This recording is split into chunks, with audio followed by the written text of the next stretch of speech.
When I was 19 years old, I hitchhiked across the United States, went to New York City, and I found an airline that would fly me to Europe.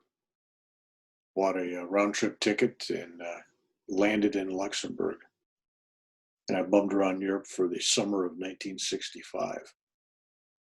A lot of interesting things happened, which I've talked about privately with a lot of other people, and I mentioned a few stories in my book. But there's one incident that happened just as I was getting ready to leave. I had been taken in by a professor and his wife in Le Havre, France. I'd been hitchhiking and out of money for a couple of weeks and ended up, someone that picked me up hitchhiking took me into their house. And then next thing you know, they introduced me to this professor and his wife who lived in Le Havre, which was where I had to be because I was catching a boat to come back. I found a ship that was sailing from Le Havre to Southampton, England, and to New York City that was relatively cheap for back then. In fact, it's still cheap today. It was only like $130 to get on this ship. It was deadheading back from Germany, where it had been refitted and changes and modifications were made to it. It had a new crew on it, and they were just breaking in the crew. So there was only a handful of passengers. I think the ship held close to 1,000 people, and there was only like 200 passengers at the most. So dining rooms and everything were pretty much empty. We had the run of the ship, and I was in a room with four other guys. So that's where I was heading. Before I left, this French family that took me in were were really more than just happy and delighted to have me in their company. I was just a 19-year-old kid, but it was like they wanted to repay me and make me a special guest. So I started talking to them and I found out their story. They had lived in that city during the invasion, the Normandy invasion, D-Day.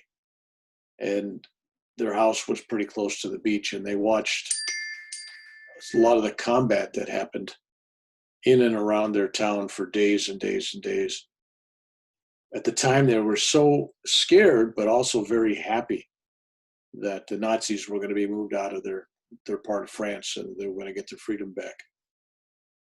And when they watched the soldiers come ashore, the soldiers were in a hurry. They were just moving on, trying to take care of the war.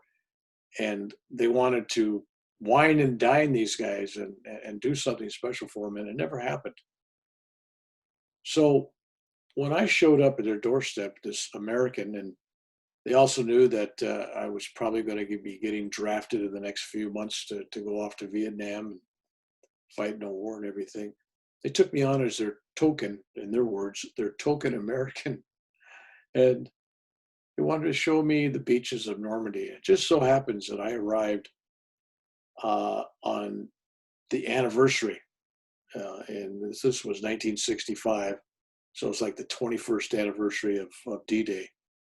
And there was a few ceremonies and stuff going on, but they took me to the beaches. And very dramatic because you still got some remnants of the war. There's some bunkers and some other things that are still uh, deteriorating, but still there. But it's the graveyards that really get to you. So I was taking this one graveyard that was just crosses and grave markers as far as the eye could see. There was thousands of them, American soldiers. And I was standing there in the midst of these, and they were off wandering down someplace, an aisle, someplace, but I was standing there. And all of a sudden I was emotionally, spiritually, visually, dreamlike. I don't know what it was, but I was like transported back in time. And it was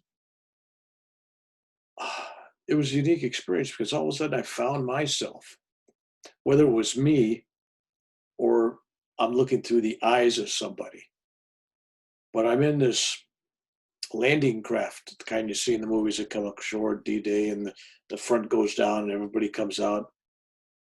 And I'm huddled up there with a bunch of guys in this craft. And a lot of guys are scared, and there's rounds going off and explosions in the water, and it's pretty heavy.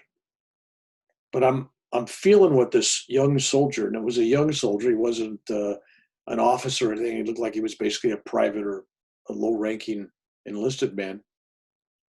But I could feel what he wanted. He wanted to go to France. He wanted to go to Europe. He wanted to free those countries from the Nazis. He wanted to be a hero. He wanted to do his patriotic duty. It was a driving force in him. So he wanted to be there in that situation. And so when this landing craft gets close to shore and the front goes down and there's water sloshing around everything and all the guys are going out, he's one of the first out. And all of a sudden I feel a puncture, a pressure on my chest. And through the eyes of this man, I'm watching the water and the ocean and stuff and I'm splashing around. And next thing you know, there's red water. There's a tumbling in the surf. There's gurgling sounds. There's a young soldier drowning. And I feel like I am personally drowning. And the rest of the guys are running by me.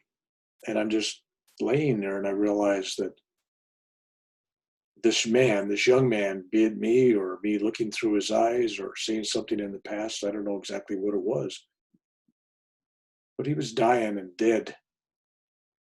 And all his buddies were getting shot. There was other bodies around him. But it was kind of sad because there he was. He wanted to be a hero. He wanted to, to be there. And he never even made it to the beach alive. He was still rolling in the surf. And I was so overwhelmed with the feelings of this man that I started to cry.